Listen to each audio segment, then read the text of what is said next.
My name is Tyler Coleman, and I'm one of the product marketing specialists here at Siegel Scientific. In today's webinar, we'll cover nearly all of the new features added in BarTender 2019. My goal for today is not only to inform everybody about these new features, but it's really to help you try and understand why we've added some of these features and explore how some of these features might be leveraged. Now, for every topic, we may not cover all of those things, but I'm going to try and piece in bits and pieces here and there. You'll probably still have some questions. You'll probably have some ideas, and that's a good thing. There'll still be a lot of learning to do after this, and I'll talk about some additional webinars we have coming up that are a little more technically focused, and I'll give you those dates towards the end of the presentation. With that, we've got a lot of new features to discuss today and only about an hour to get through them all. I'm hoping to have a little time at the end for Q&A, but we may run slightly long. So if you do have questions, please submit them through the GoToWebinar window, and we will provide answers to questions we don't get to offline. So quickly, I want to take you through what we do here at Siegel and with our BarTender product, what we try to do. So while today's webinar is very focused on new BarTender 2019 features, I do want to recap what BarTender is all about for folks who do need a reminder. What Siegel Scientific and our product BarTender has set out to do is create a suite of software that enables organizations around the world to improve safety, security, efficiency, and compliance by creating and automating the printing and control of labels, barcodes, RFID tags, plastic cards, and much more. So now that we kind of went through the high level, hopefully that gets people who are not terribly familiar with BarTender up to speed on what we are trying to do in a very short period of time. We're going to start hopping into the features and really cranking through what most of you are here to see. So first, we're going to talk a little bit about what's new when installing the BarTender software and what's new with our licensing. So these changes as a whole aim to provide a better experience when installing and activating BarTender, but also some additional tools to manage users and their BarTender licenses. The first introduction as of BarTender 2019 is we've started using what we call dynamic product key codes. So previously, when a customer wanted to upgrade their BarTender edition, their BarTender version, just increase their printer count, they'd be issued a new 16-character product key code at each of those events. Issuing new product key codes for every upgrade and every update created a lot of inefficient processes for our sales staff, our partners, and of course our customers. We've refreshed the way the product key code works with the release of BarTender 2019. So now we do have our dynamic product key codes, which will be the same 16 characters for the life of any product you would own. So any upgrades that take place, any updates that take place, will now be stored in our backend systems and tied back to your existing product key code you already own. So this cuts down on issuing and keeping track of multiple product key codes you may have had over the years when you're using BarTender. And if you currently own BarTender and you have an active support and maintenance agreement with us, you're already one of the owners of a new dynamic product key code. So you may with software maintenance and support, you may update to BarTender 2019 at any time without picking up the phone or sending an email. It will just work. So this dynamic PKC, if you've already taken advantage of maintenance, you can just go ahead and activate a new version when you're ready. Of course, with that message, please keep in mind, we do always recommend testing the new versions of the software before you go and implement it in your production environments. Moving on, I wanted to talk a little bit about our new installer experience.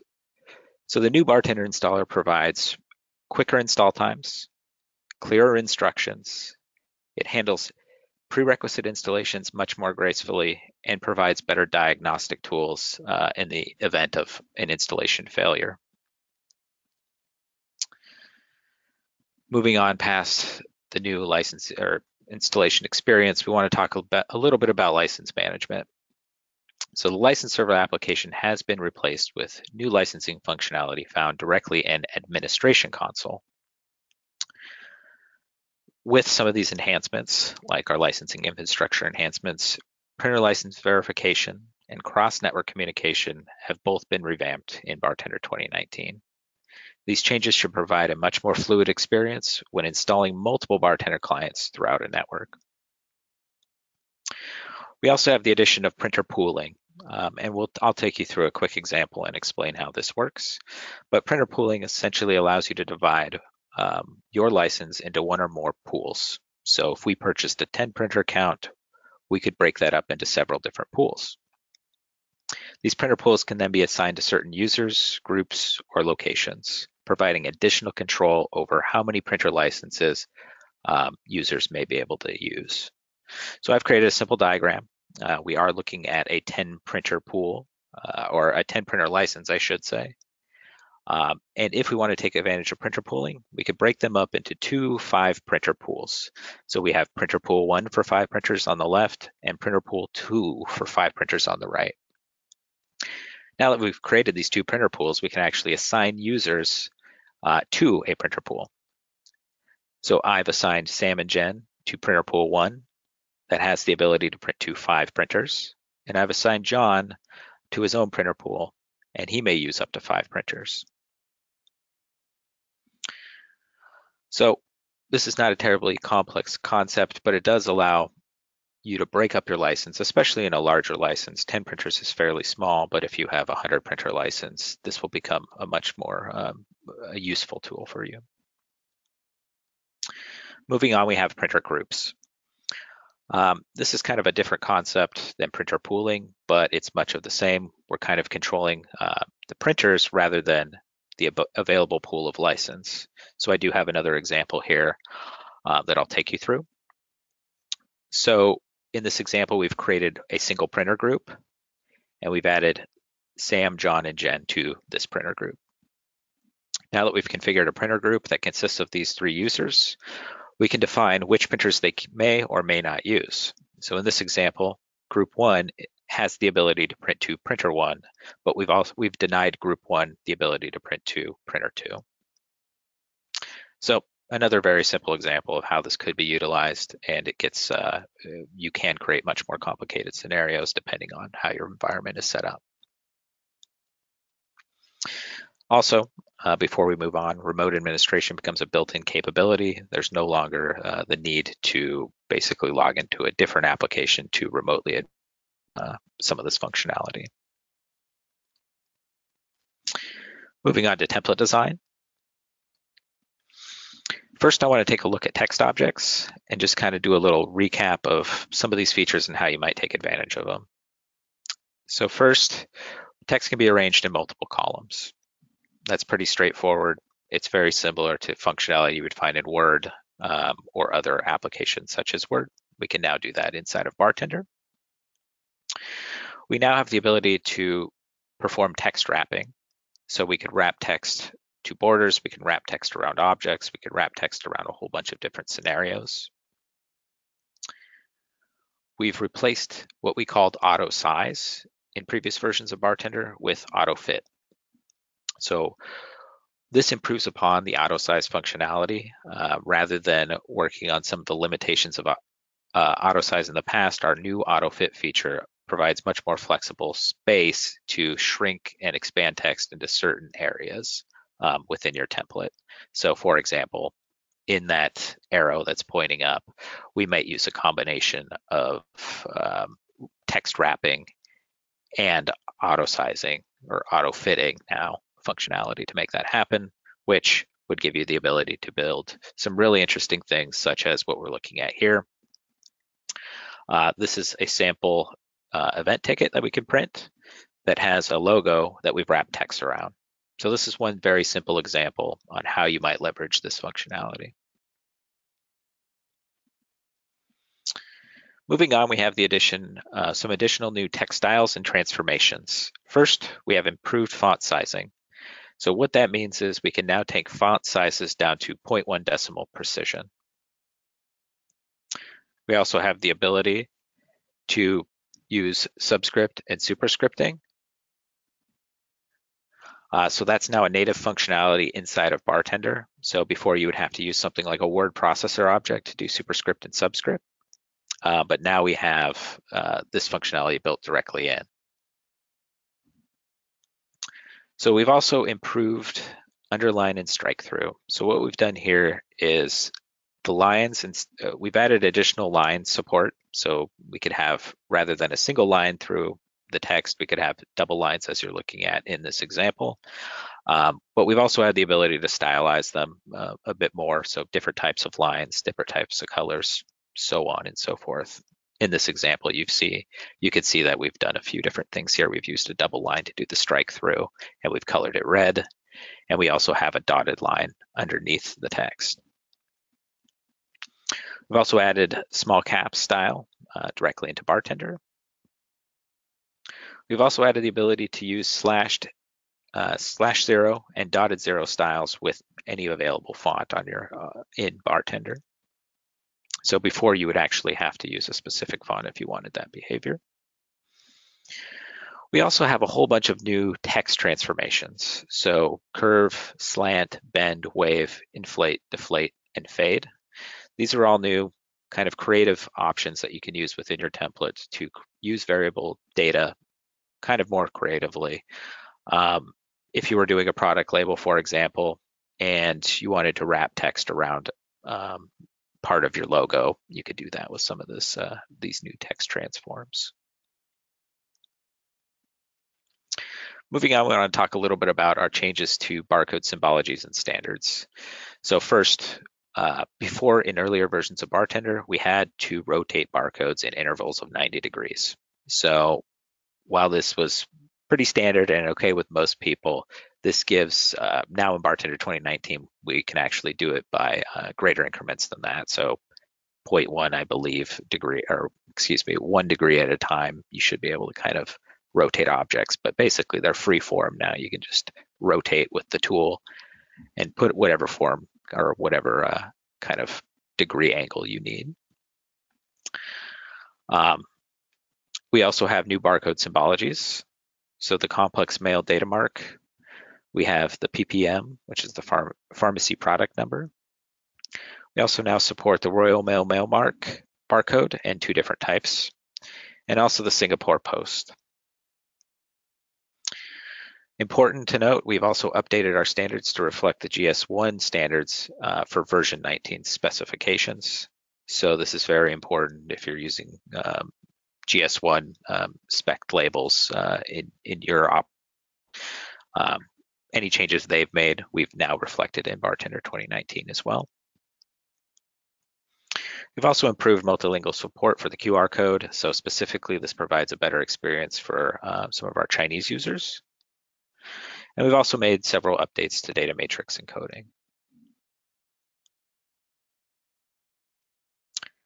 Moving on, I wanted to talk a little bit about 2 new features we've added in BarTender 2019, one being the layout grid and the other being a table object or table objects. First, the layout grid object supports dynamic designs with rows and columns that are resized automatically in response to the size and presence of the objects that are contained within the grid cells. Well, it's a little bit of a mouthful, but it's kind of easy to understand. You can set up a grid and you can place objects within them. If one object gets bigger, the other object might get smaller, which is kind of the example we're looking at on the screen here. In this example, you can see that our BarTender text is placed next to a barcode. When that barcode size grows, the BarTender text shrinks. This is a very simple example of how a grid can be used, and of course, there's much deeper ways to utilize grid objects. In addition to the grid, we also have table objects. So a table object would allow you to position objects within the table. That's kind of similar to a grid. However, it has the ability to source data from external sources, such as databases. Using table objects allows you to summarize information about data contained in the table as well. So for example, we could calculate the total sum of a column or tap into similar aggregate functions. Taking full advantage of the table object now allows customers to easily begin building other documents like packing slips, for example. If you look at the image here, you can see the area highlighted in yellow. That would be where we'd want to place our new table object to start building a packing slip.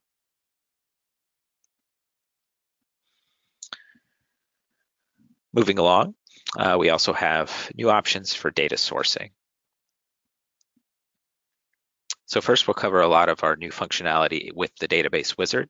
So the first item we see here is our integrated drivers for Excel and Access. So this is cool. You can connect to an Excel spreadsheet. I'm sure most of you on this webinar are familiar with this. We can easily connect to an Excel Access spreadsheet, basically in many of the older versions of BarTender, but we relied on the Microsoft driver in the past.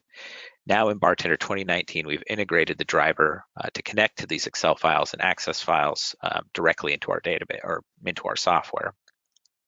So in essence, it just works now. Since there's been this integrated piece built into BarTender, there should be no more concerns about, oh, what Microsoft driver do we have installed? What bit version is that driver? It now just works, 32-bit or 64-bit.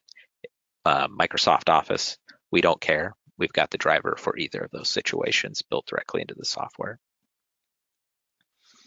We've also added support for Microsoft Azure SQL and MariaDB.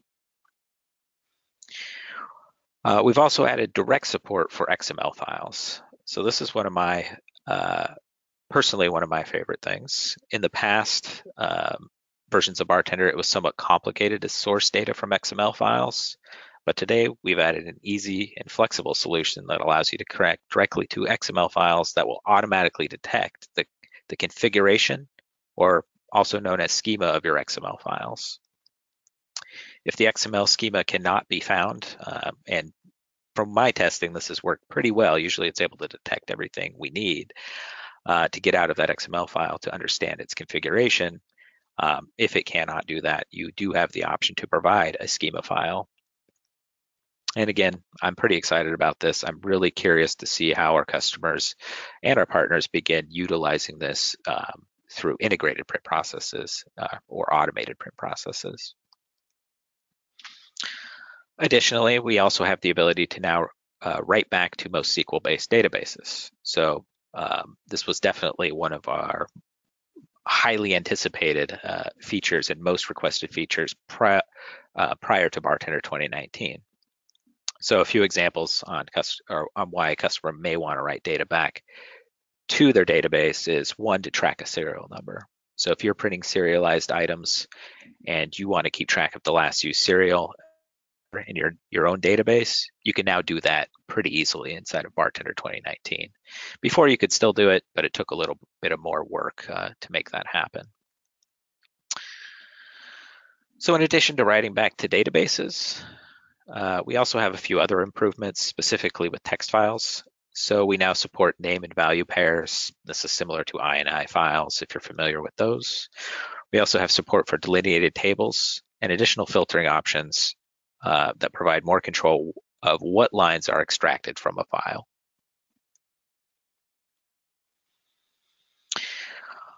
We also have added in our data sourcing options a new companion application inside of BarTender called BarTender Data Builder. So this is our new file-based editor, which is very simple, but it's a powerful database creation tool.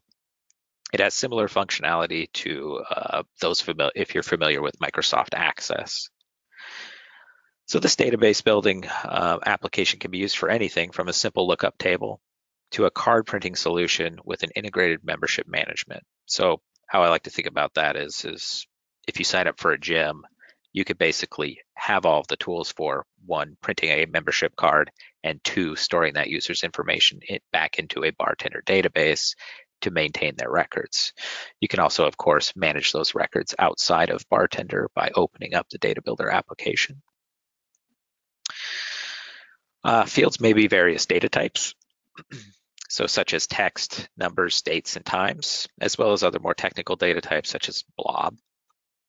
You may also store other types of images and set up validation rules for the data contained in the database. Additionally, there's different storage methods for the files. So we have really two primary options. We can embed a bartender data table directly into a label format, and then that data can travel with that label format. So if I build a label format and I embed a data table to it, and I send it to my friend Bob, if Bob has BarTender 2019, he can open that label file and now begin referencing the database that I have stored directly in the label. So that's a pretty cool new function in BarTender 2019. It eliminates the need for, say for example, we're connected to an Excel file, we'd also have to send the Excel file across as a separate file. And then Bob would have to remap the label format that had already been mapped to the Excel file to its new storage location inside of BarTender. So that takes kind of the complexity out of that. It makes it a much easier process. We also have the option to store this as an external file. So once we build a database inside of Data Builder, we can save it as a simple BarTender database file that you can now share with other BarTender documents. So that's the advantage of that. Additionally, we now support multiple database records on a single page, or in this, as the slide says, template. So we've added the ability to apply a fixed number of records to a single page or template. While it sounds somewhat complex, it's fairly easy to understand.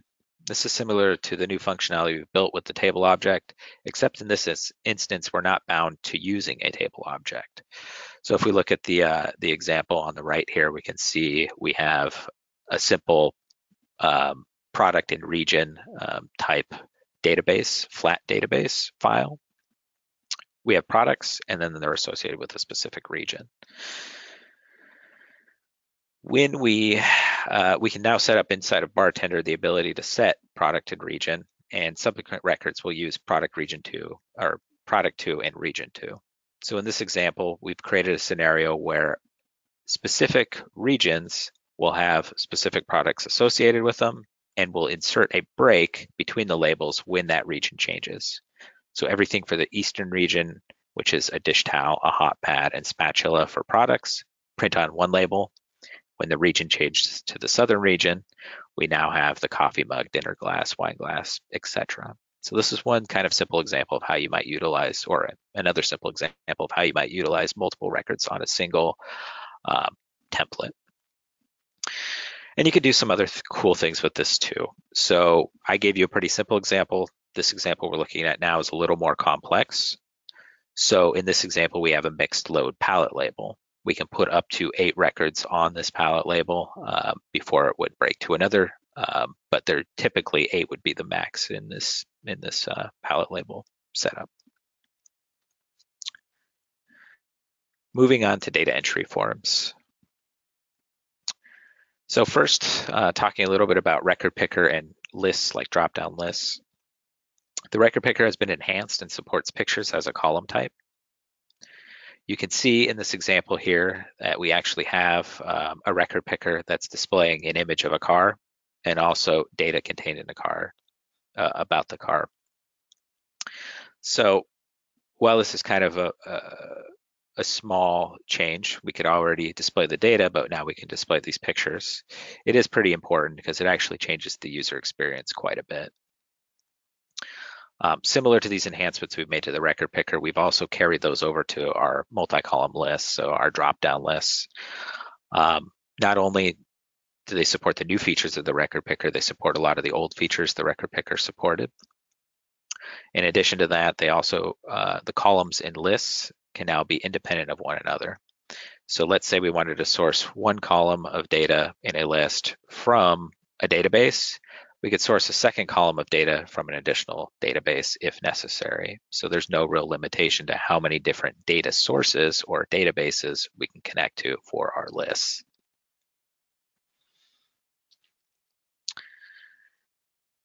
Moving on, we have form and document actions. So with BarTender 2019, we really expanded the capabilities of our forms.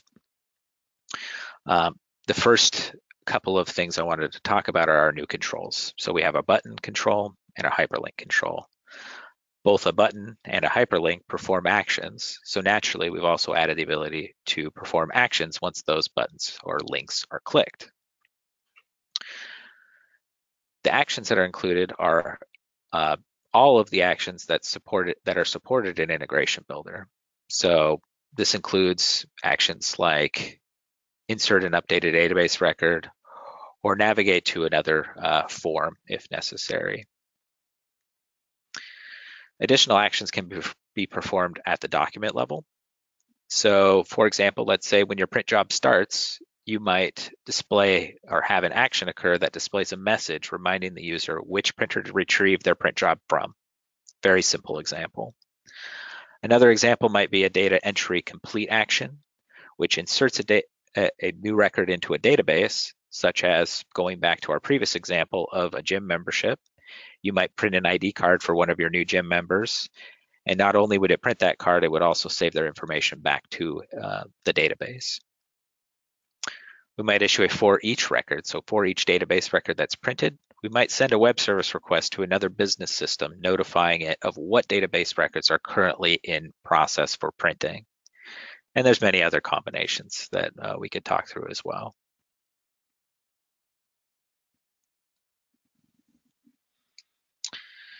Moving on to Process Builder. Process Builder is a new BarTender companion application that replaces the companion application called Batchmaker. Batchmaker was an easy-to-use application with really a simple reason why it was needed. It was really just to print labels in a specific order. Once you were finished building a batch, you would have a batch file. And you would execute those batch files by simply executing them directly through PrintStation or double-clicking on the file themselves. Process Builder is much more powerful than that. Yes, you may still print documents in a specific order with Process Builder, but Process Builder also supports the actions of Integration Builder. When you combine the power of our new intelligent forms with conditional actions created in Process Builder, you begin building your own BarTender applications that are very powerful without writing any code whatsoever. You may execute these processes much like you did in Batchmaker. You can do that through PrintStation, or you can double-click on the Process Builder files themselves. Printing enhancements. So with BarTender 2019, we've added the ability to target a printer from a data source. So our new data source printer option is very similar to data sourcing the number of copies we want to print from a data source or a drop-down list at print time, or perhaps sourcing the number of copies to print from an external data source like a field in a database. Printing the number of copies from a data source existed in the previous versions of BarTender, but now we have the ability to do that same type of functionality with the printer. So for example, we added this functionality because requested as part of our form scenario. So with the introduction of this new feature, from a data entry form, you now no longer have to go through the print dialog in order to change the printer. So realistically, you can skip print dialog, go directly to your form, select your printer, and input any data you would need to at print time, or select records from a database. In addition to our new data source printing options, we now have, BarTender now has built-in PDF printing for quick and easy printing capabilities to PDF. People have always been printing to PDF, and we really wanted to provide them with a better experience than what they had used previously, which is a third-party driver that we do not produce. The reason why we wanted to stop relying on customers using third-party drivers is because the output of a lot of these PDFs was not optimized, or it was optimized but not well. BarTender 2019 and its PDF printing functionality uses text and vector commands wherever possible, and it's considerably faster than using a third-party printer driver. We also have PDF encryption, so supports PDF with encryption and passwords.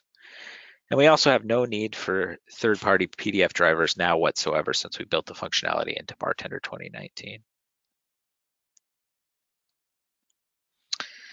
Moving on to printer setup. So we now have a new category in Administration Console called printer setup. It replaces advanced printer and driver setup in the older versions of BarTender. Under the default printer management options, in older versions of BarTender, we relied a lot on the Windows default printer to manage which printer should be used by default, not only inside of Windows, but inside of BarTender. As Microsoft made changes to how the default printer works in Windows, we realized we needed a better solution that's built directly into BarTender. With BarTender 2019, we now have the ability to use the Windows default printer or create our own BarTender specific default printer. Backing up a second. Additionally, another important feature here is printer redirection and failover. So just like the name explains, we now have the ability to redirect print jobs based on certain conditions. For example, we could take a printer temporarily or permanently offline and redirect all jobs that were targeted at it to another printer. You may also additionally automatically redirect print jobs when a printer is unavailable, if a printer is paused, or if the printer has an error condition such as a paper out or ribbon out as well. Excuse me. Additionally, we have some print order improvements if you were to print a sheet of labels. So printing order is typically used when you're using a sheet rather than a single label. We've added the ability to snake a print order, and there's an example here of what snaking the print order really means. It's kind of this, in this example, we're looking at printing from left to right and then right to left. That gives an enhanced user experience when they're actually going to place these products on, or excuse me, these labels on a product or a box. It's less movement on their wrists. So this was a highly requested feature as well for people who are using sheets of labels. We've also added the ability to start prompting for a position at print time by the row and the column. So again, this is another feature for those of us who are printing sheets of labels.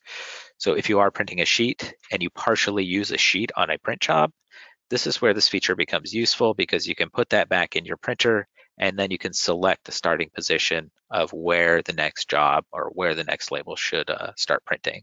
So what this does is it helps eliminate the need to throw away a half-used sheet of labels, given we've made it easier to do this based on the positioning. So this is a good example where we have several labels on a page. We can select the starting row and starting column to say, okay, we're starting on row 3 at column 2, and that's where our clean label begins.